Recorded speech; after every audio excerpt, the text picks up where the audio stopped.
And hello and welcome to the SuperConnectivity Podcast. I'm your host, Charlie Esser. And we didn't get one of those choo-choo Charlie or anything like that this time, huh? I wasn't sure if we were going to keep on doing this. Okay, so this is your host, Choo-Choo Charlie, for the SuperConnectivity Podcast.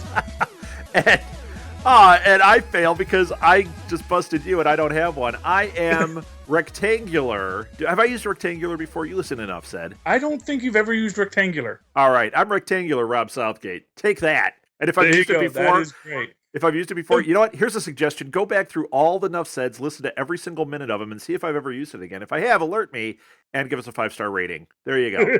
Perfect. So, Charlie, what are we talking about today? So today on the SuperConnectivity Podcast, we are going to talk about what I think is the super connection between the entire MC universe. This goes from Captain America all the way to Guardians of the Galaxy. We all, of course, know that everything is connected. That's the whole tagline of the MCU. Yes. And I think I figured out exactly where that connection is. And that connection, logically enough, is Loki. Okay. My view on this. I'm sorry, what? I said I thought it was money, but okay, it's Loki. Well, money is certainly the real world connection, but how you make money, you need Loki's connection. Yes. So here's what I'm seeing. We start off, of course, chronologically in the MC universe with technically Thor, because Thor starts off in the ancient past of Earth. Okay, so you're doing it. Okay, when you said chronologically, I'm like, okay, I just wanted to make sure we were talking real chronological time. Although time gets all wobbly in here, but well, of course, time is always wobbly. It starts with Thor. Yes, it does. It does start with Thor, and because of course they open it up, and Odin says, in man's ancient past, the ice giants came and tried to take over the world, and we beat them back, and hurrah for the Asgardians. And of course, what happens at some time during this entire event is, oh my goodness, Odin misplaces his Infinity Stone. The Tesseract, our first Infinity Stone, he gets left on Earth, and they just apparently forget about it, which is kind of odd when you think about it. To have it's kind of important. To have the most powerful item in the universe, and not in the most secure place in the universe, Odin's treasure room, but just to say, oops. Yeah, in my spare pair of jeans, I had the Tesseract, and oops. Yeah.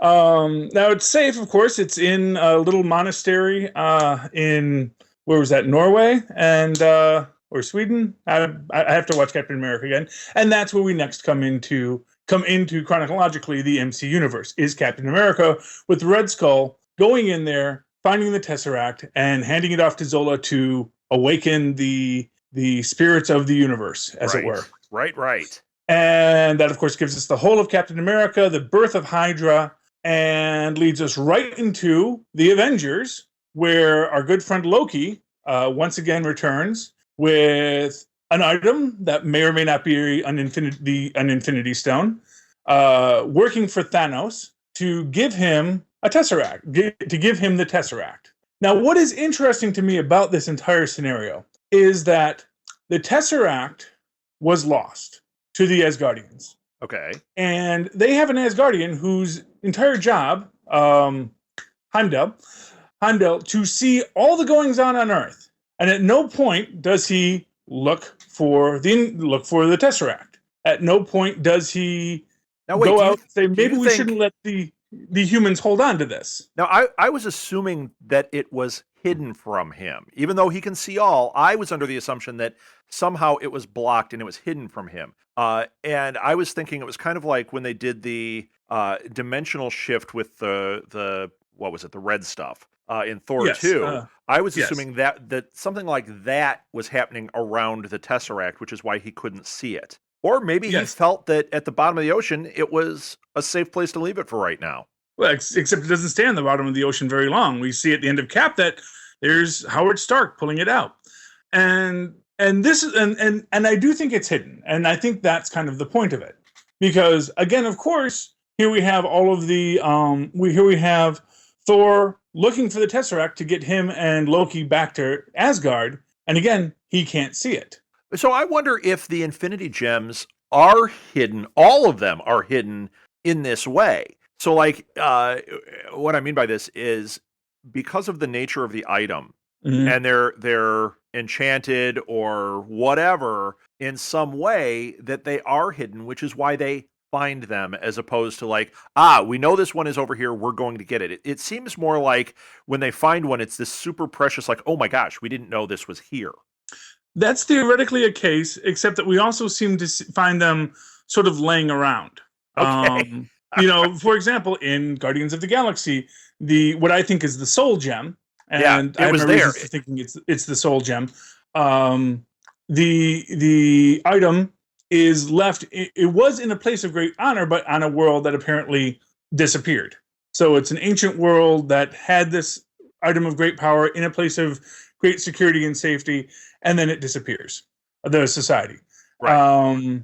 And no one thinks to go get it. Now, obviously, people knew that they had something of great value there, but no one seems to be associating it with the Infinity Gems. Now, it is possible that the Infinity Gems are hidden, but to me, when I think of the Tesseract, because even if the Tesseract is hidden, the Hydra isn't hidden. And when Hydra starts shooting laser beams and moving into this next world of warfare, you would think that Odin and Heimdall might say, hey, there's something going on. And why this ties to Loki is one of the powers that we know Loki has is the ability to hide things from Heimdall. Yes, for sure. Loki can't, Heimdall can't just see Loki. Heimdall can't find what Loki is hidden. Loki sneaks the frost giants into Asgard in Thor, and Heimdall completely blindsided by it. And that is where I'm getting into this idea. Loki knows what the Tesseract is, and he knows where it is. And we know we know he knows this because at the end of Thor, when we first see the Tesseract, there's Loki with Doctor Spelling. Dr. Spelling. Spelling. I was gonna. You know what? I didn't say it out loud because I Yes. was wrestling with the same thing. Yes. So Dr. Spelling. How about Dr. No Pants? We'll go with that. Yeah, Dr. No Pants. That's a Bond villain for you. Right. So Dr. No Pants is there, and this is the first time he's seeing it. And there's Loki. So why is Loki there? Unless he knew it was there the whole time. True. Unless Loki knows exactly where the Tesseract was hidden, exactly who has it, he's not going to know, okay, now's the time to make my move, now that everyone in Asgard thinks I'm dead and gone. So are you putting it forward that this whole time we just didn't see that Loki knew where it was, like even before all these stories started? Well, yeah, to me, that is exactly what they're showing here, is that Loki has been manipulating things from the very beginning. Okay, it makes sense to me. I think when the Tesseract gets lost, it's Loki who helps it get lost. That's a very trickstery thing to do. Yeah. And it's safe. It's hidden away with these monks who are, worshiping Odin and being all so monkish and never gazing upon it. So, what's the harm? And when harm does come, Loki makes sure that no one notices the harm coming. Right. And let's not forget, Dr. No Pants is being influenced by Loki when he awakens the Tesseract. Oh, yes. Oh, yes. Why do we assume that Arnim Zola wasn't being influenced by Loki when he awakens the Tesseract? Oh. Because think about this. Howard Stark. I assumed he was a crazy Nazi. That's what I assumed. But you're saying there's the crazy Nazi mixed with Loki. He's a crazy Nazi, but he also got paperclipped. So from Winter Soldier, we know Arnim Zola brought right in. And he's the last guy to awaken the Tesseract. Howard Stark's trying to wake up the Tesseract. You'd think he'd ask the guy who did it before, how did you do it? And he says, I have no idea. Right.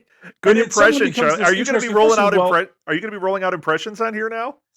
Maybe. Only Zola I can do there. So why not assume? So, and that's what we have. We have this hidden object. We have this thing that should be on everyone's radar. People should be looking for this. People should be chasing after this. and no one even, and people know it exists. Odin knew he had this because it was in his treasure room. Right. And it gets lost. It gets lost, and then when people start finding it and playing with it and doing all sorts of things that little humans shouldn't do, no one shows up. Because I can go along with the idea. Oh, Heimdall maybe couldn't see it, but as soon as Hydra starts doing things with it, you think Odin's going to show up and take that back. Right. Not for you. And he doesn't, and that he doesn't tells me that someone is manipulating the events. And this is where we get into Avengers. Because, of course, we all assume that, Loki, he's working against the Avengers the whole time. He's trying to stop them because they're the only force that can stop Thanos. But, of course, in that entire concept, no one even knows that Thanos is coming, except that Loki is there. Right. So if we look at all the powers that Loki has, and assuming Loki is not an idiot, when he shows up on Earth, we already know that he's already influencing Dr. No Pants. Right. So if he wanted to just have Dr. No Pants walk out with it and bring it to him, that's something he probably could have done. Yeah, right. He didn't need to do what he did. Exactly. Yeah. I always wondered about that part of it too. After watching the movie, not always, obviously. Like I was 4 and thinking about this someday. But after watching the movie, I did wonder about that beginning, and on subsequent viewings, I wonder like something about Loki's arrival and how he has the Tesseract removed. Something doesn't add up, and I've wondered if there is some piece of the puzzle there. Yes. I keep kind of assuming that at some point, I don't know how soon, but Avengers 3 or 418, Thor. I was thinking for Thor, and I didn't want to say that because it's hard to say, and I ended up screwing it up. But we'll see like a moment in there that changes how you view that entire part of the story. Well, of course, and that's the thing. Because you watch all the how it should have ended and all these little internet sites, and they make their jokes about the fact that why is Loki, when Thor, Iron Man, and Captain America are fighting, why is he just sitting there waiting for them to finish? Right. He doesn't get involved and he doesn't do anything. He just sits there and says, "Okay, when you guys are done, let's go to prison." Right. And of course the reason is because he wants to have the Avengers form. Right. That's the thing. He wants the Avengers he wants that to form for some reason. Yes. Well, I think the obvious reason is because he's made a deal with Thanos. Now, my theory is he made a deal with Thanos to get his hands on the Mind Gem. I think that is the Mind Gem. Okay. Because I think Thanos probably had 2 gems, and he's collecting all his gems. So he has the Mind Gem, he has this other gem, and he hears Loki knows how to get the Tesseract. Because, of course, it's hidden, but right. Loki knows where it is. Right. Loki says, "Look, I can get you the Tesseract, but, in order for me to get the Tesseract, I'm going to need to borrow your Mind Gem. But I guarantee you give me the Mind Gem, I will get you the Tesseract, and you can do whatever you want to kill as many people as you want on Earth. I just want to rule Midgard as king because I'm a petulant little child." Right. Because and even though he's not dumb, and that sounds great. Even though he's not dumb, he's manipulative. I'm sorry, Charlie. Well, as we've seen in Guardians of the Galaxy, Thanos makes bad deals. Thanos is not a businessman. True. Thanos employs people to do things, and he doesn't really seem to have a grip on the idea that people are going to betray him. And I think that's what Loki went into Avengers thinking, is I'm going to get my brother and these other idiots together. They're going to defeat Thanos for me. And then I'm going to be sitting pretty at the end of this with the test, because I'm going to know where the Tesseract is. I'm going to know where the Mind Stone is. And because I know of the alignment of the planets, I'm going to know where the ether is going to be. And this again goes into this idea of Loki is the one manipulating the events in the Marvel Universe so that he can, with the Infinity Gauntlet, which is the item that can hold these stones, which we know from Thor is in Odin's throne room. Right. We know that Loki has a plan to gather the stones and obviously take over not just Asgard, not just Midgard, but all the 9 realms with the Infinity Gauntlet, the one thing that can do that.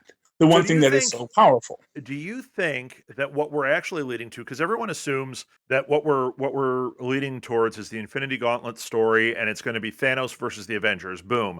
Do you think that what we're really leading towards is Loki versus Thanos versus the Avengers? Well, I think it goes a little. So here's what I think you're going to get. Okay. I'm making assumptions there. Yes. Well, because this goes into a deeper aspect of it. Okay. So Loki, at the end of Thor 2, he's sitting on Asgard's throne. Right. He has. So now, if we're going with my theory, he knows he has the Tesseract because that's in the throne room. He has the ether, and he knows where the Mind Stone is, and he gives the ether to the Collector for quote unquote safekeeping. Right. Which of course causes the Collector to say, "Well, I've got to get the rest of these now because I'm the Collector." Yes. And of course, Loki already knows that Thanos is looking for the stones. So now he has the Collector out looking for the stones as well. Right. And of course, now, do you think he's controlling the Collector at all? I'm sorry, what? Do you think he's controlling the Collector at all? Or do you think... I don't think he's controlling the Collector per se, because I don't think he has to. I think that, it's possible he could be, although, again, the Collector is an elder of the universe. So he may actually be outside of Loki's league. If Loki is interacting with him, I think he's probably influencing him in the way that he influenced Thanos, which is that he's just being a really great trickster and a great salesman for his ideas. Sure. And saying, hey, this and that and the other. But I actually think it's most likely not true that I don't think he's let anyone know that he's really on the throne of Asgard. Oh, spoilers, by the way. Spoilers, yeah. If you haven't seen Thor 2 yet, yeah, Loki winds up as king of Asgard pretending to be Odin. Yeah. If you don't realize you're going to get spoiled on this show, guess what? You might want to turn this off because we just talk about what's happening. Yes. So, and the fact that Loki is on the throne is such an important thing. Because that means everything that we see happening that we attribute to Odin is really attributed to Loki. It's Loki's idea to give the ether to the Collector. It's Loki's idea to bring Lorelei back to Asgard alive. And that's an important thing in Agents of S.H.I.E.L.D. Yes. Because, of course, Lorelei breaks free. How did she break free from Asgard prison, one wonders, unless someone told her to take the stairs to the left. That whole thing I assumed was Loki. Yes.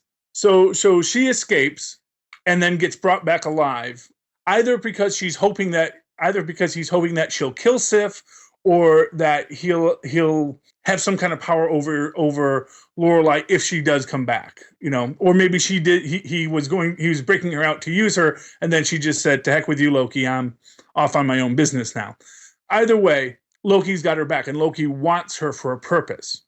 And I think this ties into, of course, Crusher Creel, because I've been mispronouncing that my entire life. Okay. Yeah. All my life, I always thought it was Crusher Creel, like Prel shampoo. Yeah, right, but it's Crusher Creel. Okay. It's Crusher Creel, which is how it should be pronounced looking at it. But for some reason, my whole life, I always pronounced it Creel. And that's the problem with comic books, is that if you only see a word when you're reading it, you have no idea how people are actually pronouncing it. No, especially when you get into Thor characters and it. Oh, my God. Oh, yeah. I still can't pronounce Mjolnir, Yeah, you know what? Thor's hammer, I just always called Thor's hammer. I'd see that word and go, yep, done. It's the hammer. Yes. Well, I have such a hard time with Southgate as well. So, Dr. No Pants. Dr. No Pants. Dr. No Pants. And which is in his contract now. He has to be pantsless at least one scene in all of his Marvel films. You know what? That's the kind of contract I want. Yes. Not to have him pantsless, me pantsless. Yeah, you know what I mean. Yes, I think I fell into a rabbit hole there. Yes, but to go back. So think about this now. Loki knows where the ether is. Loki knows where the Tesseract is. Loki knows where the Mind Stone is. And where's the Mind Stone? The Mind Stone is in the hands of Hydra. Now, why is that good for Loki? Because again, going by this theory, if Loki is influencing Arnim Zola, then Loki is integral to the founding of Hydra. Right. Loki could very well be the secret mastermind behind Hydra. Oh, okay. And we could be getting a hint in the fact that Crusher Creel is this metahuman who is part of Hydra, who is given no real origin, which is great. But those who do know what Creel's origin is, it's because Loki spiked his drink in prison and gave him unbelievable powers, because that's what Asgardians can do, especially if you're magic using Asgardian. I got a question, Charlie. Is that from the comics? Is that real, or are you? No, that is literally how he got his powers. Is Loki spiked his drink? He spiked his drink. So Loki is in Asgard one day, and he's saying, I don't want to fight Thor myself, but I could probably give someone enough power to defeat Thor. I can't give myself this power, so I'm going to find the most insane, monstrous person on this planet, Earth, on the planet of Midgard. I'm going to juice him up with some Asgardian mojo, and I'm just going to let him loose, because I know Thor is going to have to fight him, because he's going to be the only person on Earth who can fight him. And if I give him the right set of powers, this guy might actually be able to completely destroy my brother, and then I don't have to worry about him anymore. And so, of course, he goes there. He pulls a portion in Krell's water at lunchtime, and Krell drinks it, and all of a sudden he says, "Hey, I've got superpowers!" And he busts it right, and goes on a rampage. And Thor fights him, and Creel almost defeats him, but then Creel does what many supervillains do. He says, "I will take on more power," and then, of course, it's too much for him, and he explodes.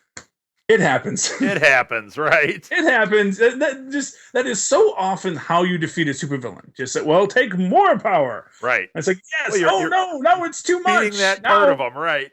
Yes.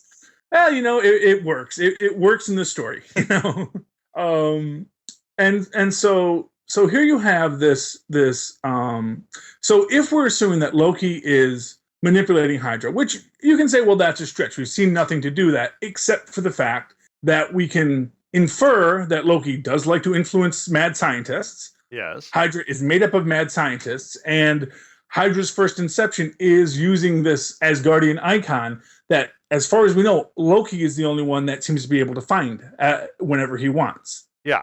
Because, again, that's the thing. It's hidden, but Loki says, no, I know right where it is. I know just how to open the door and how to get there, and I can get it for you, Thanos, Right, so he's kind of the gatekeeper to the Tesseract, between Thanos and the Tesseract. Even though we know Loki, he's got something up his sleeve. This is making a lot of sense. Yeah, exactly. Because and when we think about Loki, of course, in jail, so he gets defeated by the Avengers. Yeah, and he goes to Asgardian jail, and maybe that, and that's the thing. When you're dealing with a supervillain, everything could be part of their plan. Because even when their plans go wrong, they always say, but you didn't realize that was what I wanted to have happen. Right.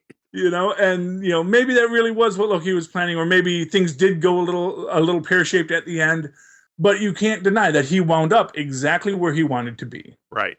And the point of the Collector is to have someone else interfering with Thanos' plan to get the Tesseract.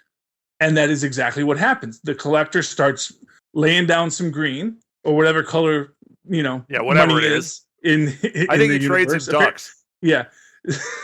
Yeah, starts laying down rare feathers from Duck World, and right. Gets people to go get him the stone. Now, what is interesting in that is that apparently he crosses his own purposes there. Because, of course, Star-Lord gets the stone, and he goes to the broker to sell it, and that should have gotten it straight to the Collector, but then Gamora stops him and steals it from him, who was also working for the Collector. Right. So we can ask, was the broker really working for the Collector? Was the broker gives up the Collector, but that doesn't necessarily, or we assume he gave up the Collector, because that's where Thanos, or that's where the oh goodness, I'm forgetting the name of the space pirates that Star-Lord worked for. Oh yeah. I'm gonna get it wrong. Yeah. Anyway, Blue Pirates. So they show up. There, but that's also after after the Destroyer. After Drax the Destroyer gives away their position. Right. So we don't necessarily know if he said, the Collector was who I was working for, or oh, here who else is who's looking for it, because probably it wasn't the guy I'm working for, because of course they stole from me, so it was probably this other guy, the collector, or they just heard, oh, this is where Gamora is, and they know Gamora is who stole the stone. So we don't really know who the collector was working for. We can assume it was the collector, or we don't really know who the broker was working for. We can assume it was the collector, but there's no reason to necessarily assume that. Right. From what we see. And of course, what we get is that this, of course, leads to the founding of the Guardians of the Galaxy, another superhero team, who manages to defeat Thanos, or Ronan in this case, defeat Ronan, keep the stone out of Thanos' hands, and it winds up in the Nova Corps' special secure lock, which is great, except that we know that Loki is very good at sneaking into places he's not supposed to be. And that, again, goes into this whole thing about Loki's appearance. Is we know that Loki walked in, when Thor was captured, invisible into a S.H.I.E.L.D. compound where Thor was being held. So he can walk in, he can be invisible, no one can see him, no one can detect him, and he can just be there and talk to whoever he wants and do whatever he wants, completely unseen by mortal eyes. Right. So having something locked up somewhere when you can just sneak in is a pretty good place to have it. Because Loki has now Loki knows, okay, here's where one stone is. Here's where the other stone is. Here are where my 2 stones are. That's 4 of the 6 stones we have. Right. We can assume that Thanos still has 1 stone, because he wouldn't barter a stone unless he had a stone, I don't think. Or if he did, then he's really bad at this. Yeah, right. That doesn't make sense. Yes. But so I'd assume that he has 1 stone, and then he had the Mind Stone, and let Loki take the Mind Stone so that Loki could open the gateway and bring it and unleash Thanos upon the earth. And of course, and this is what it always comes back to, is like, you have to ask, why is Loki doing these things? Because in his deal with Thanos, it's clearly a bad deal for Loki, because he gets to rule over the charred remains of Earth.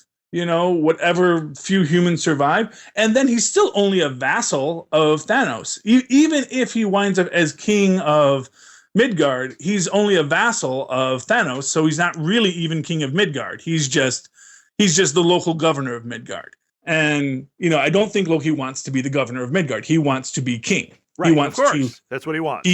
He's the smartest man in the room, and he wants everyone to just do what he says. And that is not a deal that guy would make unless he actually was running a different gambit. And that is having the Avengers be created. Because of course, and this goes into, again, with Hydra. If Loki is manipulating Hydra, then Loki knows everything that's going on in S.H.I.E.L.D., including that they're thinking about getting these superhumans together to be this defense force. Okay. Which in fact, sounds like it could very easily have been a Hydra idea. So that's the thing. Do you think that's where we're leading, is that we're going to find out that these forces these teams that were put together by the bad guys without the knowledge, obviously, and that we're going to have that reveal at some point where, maybe in Guardians of the Galaxy 2, where they find out, like, wait a minute, we were manipulated into being a team. I think that's very possible. And because if you think about it, that's how these stories have played out. The people who wind up at the top, even though the day is saved, when we think about it, it still winds up being Loki on top of the heap. Right. And, when we think about, okay, so Cap, destroys S.H.I.E.L.D., but Hydra survived. Really, when you think about when Winter Soldier, all Cap really accomplished was destroying the one force that theoretically could be a bulwark against Hydra. Right. So now Hydra's got all the weapons and all the money and all the things that because they had positioned themselves to be in those places. They had positioned themselves that when it all went down, they would be the ones to grab all the best stuff. And Coulson sitting there running around, trying to piece together what he can. And that's really all Cap's fault. Right. Granted, it's kind of like they were like Hydra was playing chess. S.H.I.E.L.D. didn't know they were playing chess. Exactly. And the superheroes are the rule book that doesn't match. Yes. Well, and that is that. I'm glad you said yes to that, because it started to not make sense to me halfway through. Yes. Well, the thing is that of course is what makes them the superheroes. Is that even though they probably are being manipulated by people, even though their origins may be suspect, and as I've said, we don't really know Hawkeye's or even really Black Widow's allegiances. Really, they are allegiant. They're aligned with Shield. Theoretically, they're aligned with the Avengers, but we don't know if that was always the case. We don't know exactly what they've done on orders that maybe now they realize, oh man, we kind of did that for the wrong people, didn't we? Right. So all these people have been manipulated for a very long time. Heck, I mean, if we think about the Captain America story, his original his thing is, oh, he wants to be a soldier, but they're just going to make him into a showman and he feels like, well, I guess I'm doing my part, but obviously he could be doing so much more. Now, I don't think that's Hydra. I think that was just, oh, this is what we're going to do with him, rather than just try to figure out a way to make more of him by experimenting on him. We're going to, the best use for him is going to be making him into this comic book character, which it works. But in the end, he is being manipulated. He is being manipulated into what he does, and one can always make this argument that Loki wants things to happen. Because obviously, if Loki is doing this, Loki, who isn't immortal and made references to Thor with regards to his relationship with Jane Foster, that okay, great, so you'll be with her for what, 100 years, and then what are you going to do next Tuesday? Because to him, these things are centuries in the making. Because He is an immortal, and he sees he's an immortal, and he knows he's got the time that other creatures don't necessarily have. So it is completely in Loki's purview to say, I'm going to create Hydra, then have it look like Hydra gets destroyed by these superheroes, and then I'll have them infiltrate where they go next. Now, I will make sure that these people are the ones gathering together all these little pieces of my puzzle, so that when I am ready to make my move, no one is going to be able to stop me. Right. And to me, that sounds like a supervillain. That sounds like a real supervillain. Yeah, and you're making a really good case for this too. I got to say, it's one of those things. This is something that Jack Lil and I talked about. Enough said. We were talking about how great it is when, and this is something Marvel is doing really well, when as things are revealed and you go back and watch, because we rewatched the first phase this summer. Mm-hmm. So much has changed. And when you go back and you watch, you start connecting dots that you go, wait a minute, did they mean this the entire time?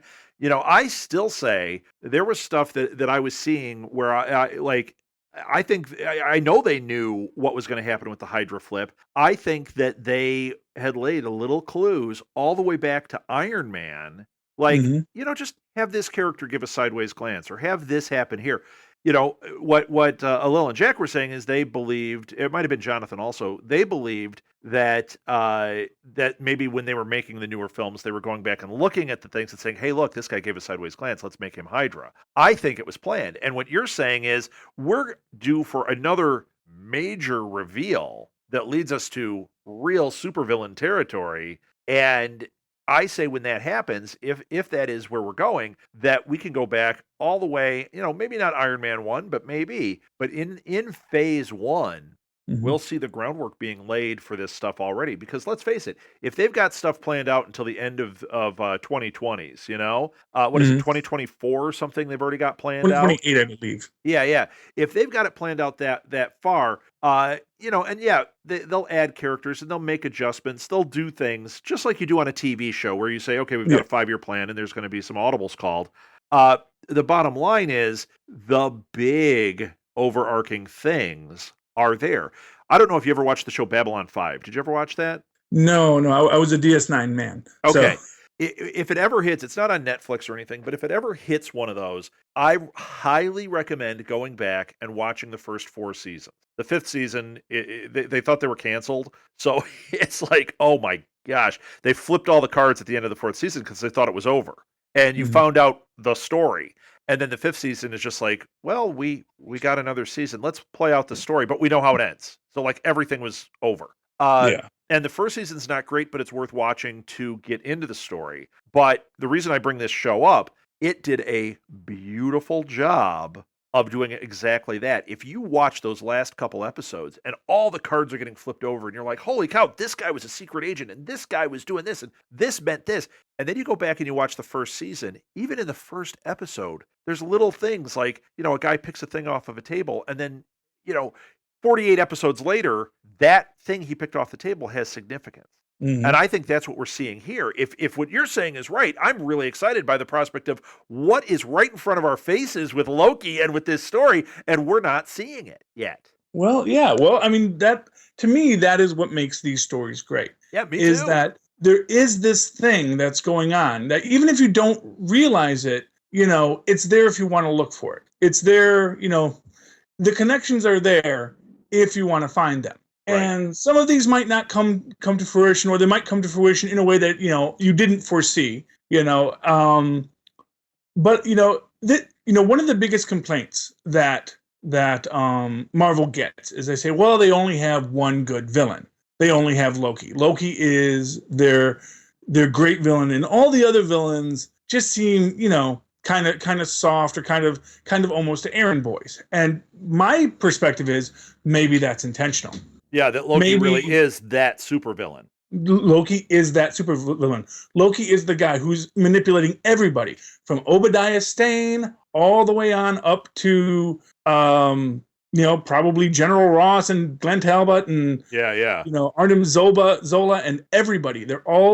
He's got his fingers in the pie. Sometimes he's maybe there whispering in people's ears. Maybe sometimes he's just setting things up to let it play out, because of course Loki has the time. Loki doesn't need, and that's the thing. Loki doesn't need battle.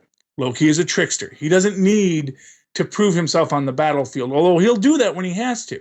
He doesn't need to go in there and knock down a door and say, I am king of this world now, the way any other Asgardian god would. Because he knows that if you knock down a wall, all that's going to happen is some bigger guy's going to knock down yours. Right. So he is looking long term, and he knows. In my mind, he knows, because of course this is all my own crazy theories. He knows that the one thing that can give him the power is that Infinity Gauntlet that Odin has. Right. That is something so powerful that, however it happened, Odin decided not to collect the stones, and seems to be one of the few beings with the moral fortitude not to collect the stones. Because we think about anyone else who comes in contact with these stones, they become... They're taken in. They're taken in. Odin is the one being in possibly the whole multiverse who had a stone and said... And lost it with his car keys. Well, lost it or had it stolen or decided it was too dangerous to keep. Right. And that gets to a thing when Sif says to the Collector, it is too dangerous to keep two stones next to each other. That sounds so reasonable. And that sounds exactly like something Odin would say, But of course, in giving it to the Collector, you create this situation where, well, really the worst person in the universe to say, these stones can never come together. And of course, as soon as they're out of the room, they say, well, now I got to get the rest, because he's the Collector. That's what he does. You don't give it, they could have given it to the gardener and he would be just as powerful. That's another elder of the universe. They could have given it to the gardener and he would have been just as powerful to protect it. But it's not just Chauncey from being there. The rest of them. It's not just Chauncey Gardner from being there that you're talking about.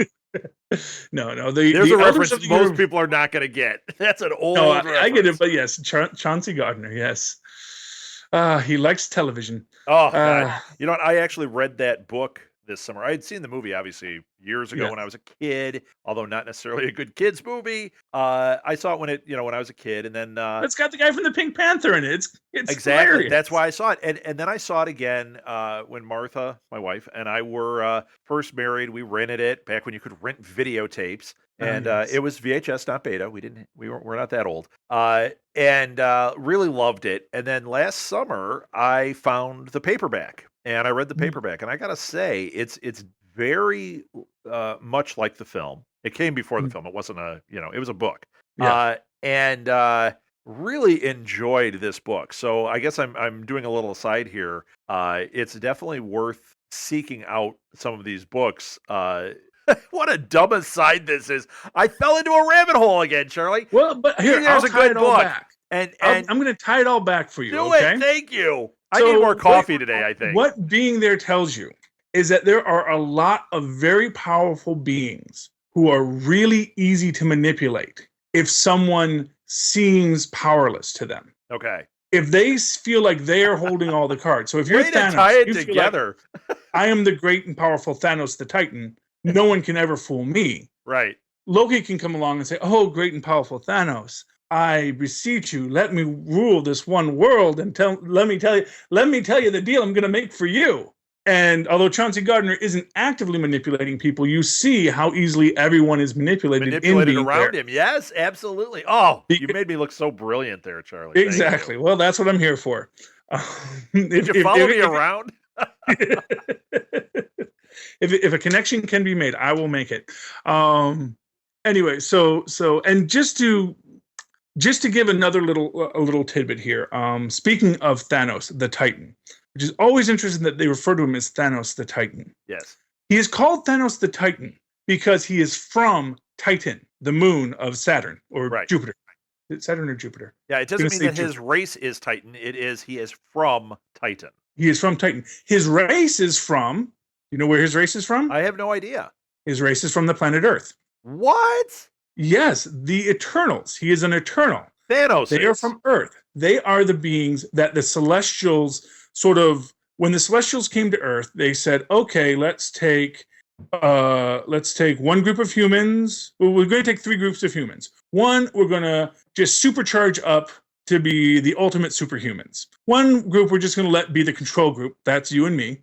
And then this other group we're going to make the deviants, we're going to again supercharge them up, but we're not going to have them be this humanoid perfection. We're going to have them be whatever their genetic makeup wants them to be." And so they all look non-human. And, okay. Okay. Every so often, in the deviant line, an Eternal will be born, and in the Eternals line, a deviant will be born. Thanos is a deviant of the Eternal line, which is why he's kind of crazy. Interesting. Now I knew he was here, but I didn't know that he was actually of Earth. Yeah, I always assumed he was born on Titan because at one point Zuras, who is the Eternals used to live on Earth. Zuras met Zeus, another group of extra-dimensional god beings, and they became great friends with the Greek gods, which is why a lot of them have these Greek and Roman names. Right. Icarus and Thanos, of course, and several others all have ties to these Greek and Roman names because when Zuras, he had a different name before he met Zeus, he said, "Oh, we look like brothers. I'm going to start calling myself Zuras, and me and the Eternals will hang out here on Earth, and we'll talk to the humans for you, and we'll be your representatives here. This will be great. We're going to be buddies forever." And then at some point, when the gods all said, "We got to let the humans be because we're messing them up too much," the Eternals said, "Yeah, okay," and that's when they all took off for Titan. But they are all from human DNA stock. They're all born of that same Terran line. Interesting. So which is why Terrans have this ultimate potential for superhumanity, because that's what the Celestials saw. They said these beings, more than any of the beings in the universe, have this potential. And that's why everything comes back to Earth in the 616 universe and everything else. Now it helps the books are published. This is making a lot of sense to me. Yeah, this is why, of course, it helps that the books are published on Earth, and that's why we make it the center of everything. But yes, but in that universal line, and they all speak that's English. How it's set up. Now here was an interesting thing I wanted to touch on regarding my theories from last week about Sky's father. Yes, because of course there was this question. Well, he could be Namor, he could be an Atlantean, but there were rights issues. But then I thought, you know what? Maybe he isn't Namor, but he could still be Lemurian. Because the Lemurians are like the Atlanteans, these undersea beings. They're actually from the same line as the Atlanteans. Okay. But the Lemurians had close ties to the Deviants before Lemuria sank. And these things we're seeing, these markings we're seeing, could very well be tied to the Deviant line, which, of course, as we know, you can have a human looking being in the deviant line. That's this thing, everyone says, "Oh, it's the Inhumans," and people tend to overthink. How dare you? I'm the one saying that. Yeah, people tend to overthink moves that Marvel makes in the books. They say, oh, well, they want to have Inhumans so they can have mutants in the MCU because they can't have mutants. And I say, well, that's an interesting idea. But if they want to have mutants in the MCU universe, they can have them. They just can't call them mutants. They call them gifteds, And as an example, we just saw Crusher Creel and get no reason for his being, Yes, we know his reason for being in the comic books. That doesn't necessarily have to be his reason for being here. Right. They don't have to create an entire line of mutant-like characters, just born superpowers from the Inhuman line in the Marvel universe, just so they can use them in the MCU to have mutants, because it's a lot of work to go through to get there.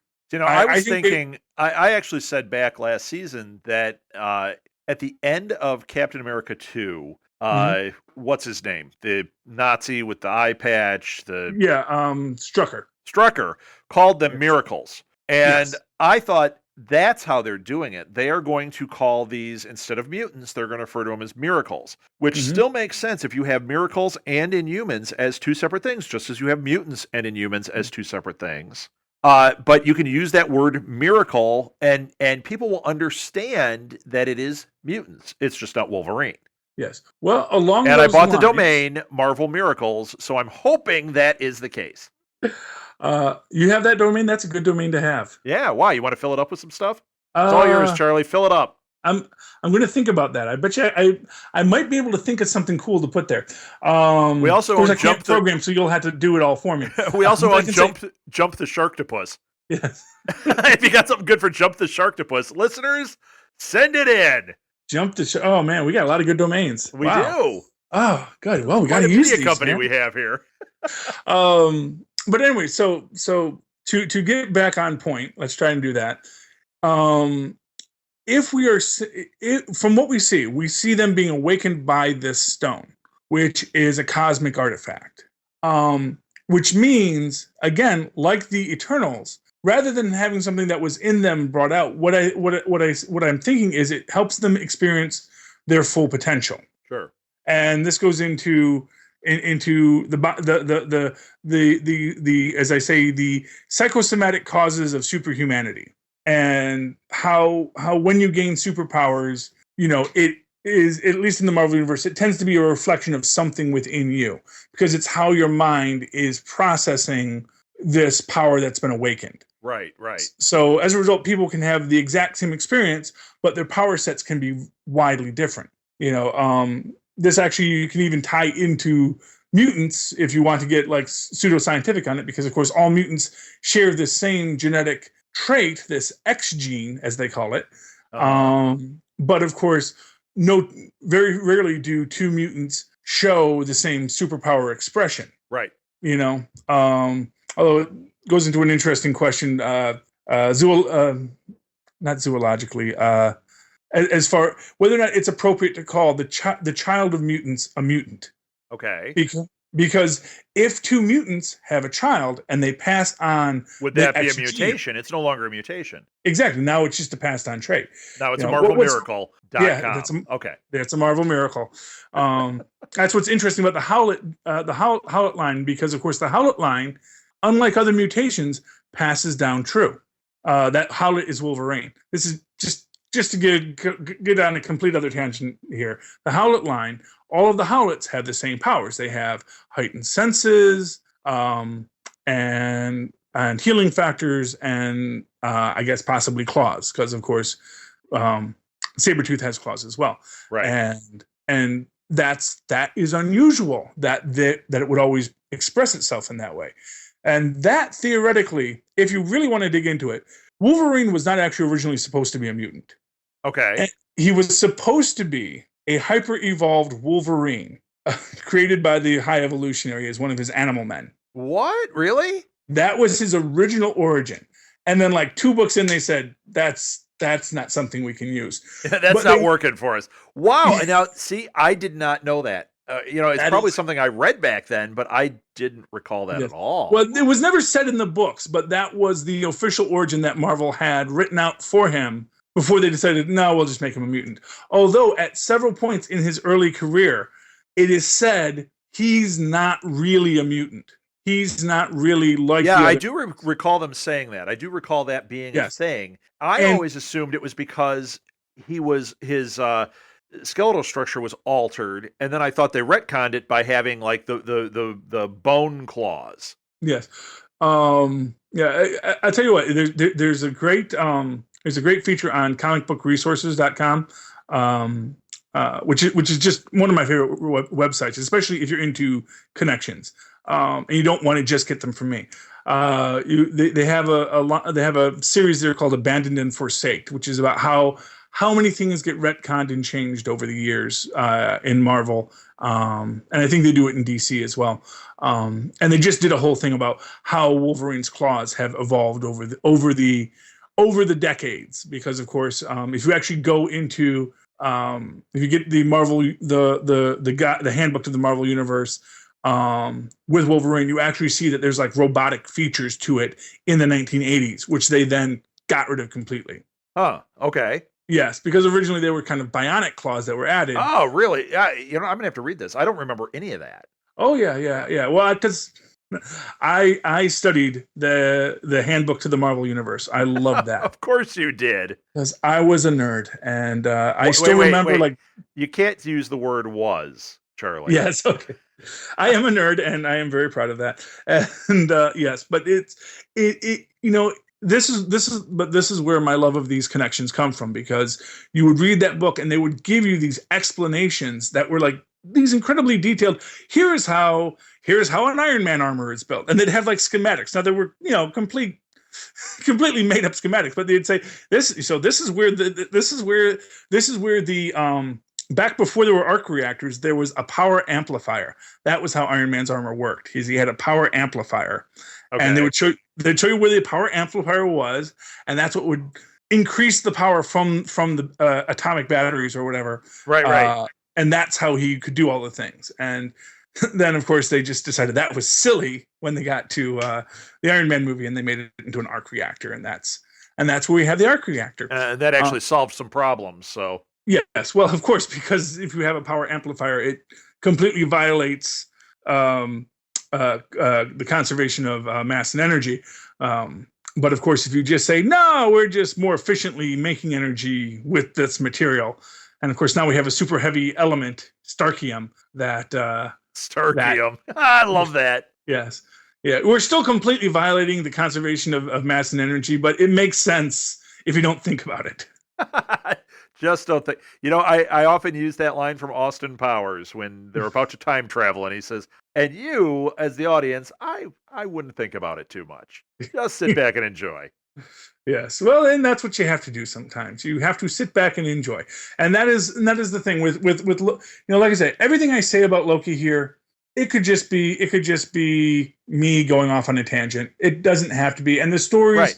may well be better than what I'm even. And that's what I love about this universe, is that I have these theories. I can find my connections, and every so often they're going to say, "Actually, no, Charlie, we were actually doing this whole other thing the whole time." And I go, "Oh, that's so much better than what I thought." Right. Right. Now, I don't think anything's going to be really. I can't imagine what could be better than Loki is secretly manipulating the entire Marvel universe forever. But if they choose a different idea, I feel confident that it's going to be better than my idea. It's going to be as good or better, and you can live with that. Yes. Yeah. So that's and that is I think that is everything on Loki taking over the universe. Loki. Well done. That Yes. It gave me a lot to think about. I gotta say. Well, like I said, the key is if you can say that Loki has been manipulating Hydra for the last 40 years or the last 60 years, 70 years at this point. If Loki has been manipulating Hydra for the last 75 years, then everything in the Marvel universe makes so much more sense. Right. All of the corruption and all of the good men doing evil and evil men doing good makes so much more sense. And I like to believe that this universe makes sense, if you don't think about it too much. Well, yeah, you know what? I actually agree. I think that's kind of why it's working so well. It does make sense. Yes. It's one thing to be rooted in reality, like Nolan's Batman. Everyone's like, "Oh, it's so realistic." Well, yeah, okay, realistic to a point. Yeah. But with this, with what Marvel's doing, is they are grounding it in a different type of reality where, okay, this is reality with superhumans walking around. It's what Marvel did in the comics in the 60s. It's the reason Marvel became Marvel. Exactly. You know, and it did root it in reality. Peter Parker had real teenage problems, you know? Yeah, and he had real teenage temptations. I mean, you know, the idea that, you know, that a person gets superpowers and his first thought is, oh, I'm going to go on television.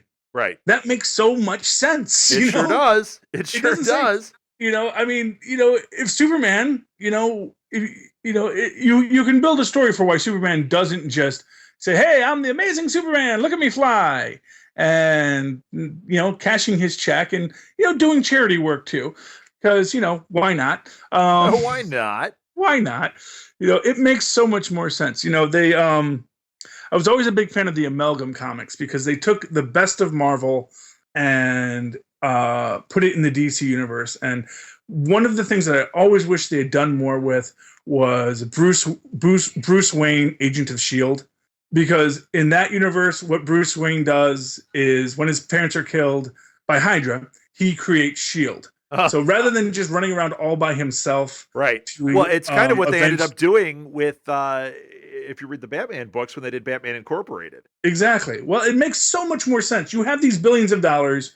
Why are you the one that has to punch them in the face? Well, and realistically, how long can, no matter how highly trained you are, can your body put up with that? Well, exactly. So why not sanction others and train them and create your own, you know, underground army of Batman? And that is what he's doing now, and which Amalgam did 10 years earlier. So, you know, always DC playing catch up. Although I will say this, shot to DC. Yes, I will say this much for Gotham, because I have been watching Gotham, really loving Gotham, by the way. Yeah. I love the fact that what's Alfred said early on, no, the boy can't go to a psychiatrist. We don't go to psychiatrists here. And it's like, that explains so much about what happens to Bruce Wayne later. It's just like, you know, it's like if Bruce Wayne had just like talked about his feelings with someone, maybe, you know, the world would have, maybe he would have been happier. Right. Gotham would have been a worse place, but he himself would have been happier. Right. Well, instead of Batman, we'd be talking about Balloon Man. So, or what might have been more practical was that rather than using all of his money to build technology, he would have created, you know, charitable foundations for the education of the poor of Gotham, built more factories so there'd be more jobs, so there'd be a better economic living standard, you know, done things that might have actually had a long-term effect on crime rather than just the visceral joy of people. But yeah, he does all that in the comics too, but how much is he spending on Batman that could also be used for these good things, you know? True. I get the feeling when Bruce Wayne is on his deathbed, he's going to go, you know, I could have sent so many more Skid Row orphans to college if I just didn't buy that second Batmobile when the last one got blown up, you know? Right. Yeah, just why did I? Some of the toys. I didn't need all the toys, right? I didn't need the bat shark repellent. Oh, now wait a minute. Everybody needs the bat shark repellent. Yes, which of course is from the books. People forget. Yeah, the Goofy era. Yes. Yeah. Well, it made sense in the book because, you know, he's fighting a sea monster and, right. You know, because why not? He's dealing with Aquaman. Aquaman fights sea monsters all the time. It's a universe in which there are sea monsters. So why not have bat shark repellent? Gotta be prepared. Why not indeed, right? Yes. So is this it? Are we done? Yeah, that is it. That is it. We can talk. We have more things to talk about, of course, and we'll talk about them all more next time. I've been your host, Choo Choo Charlie Esser. And as usual, I am Rectangular Rob Southgate. And this has been SuperConnectivity. Have a great day. If you would like to donate to help pay for this and other Southgate Media Group podcasts, simply go to our website, southgatemediagroup.com, and click on the donate button. It can be as little as $1 or, well, as much as you want. Help keep this fun going by supporting this and our other shows. Thanks again for listening, everyone. You're the best fans in the world.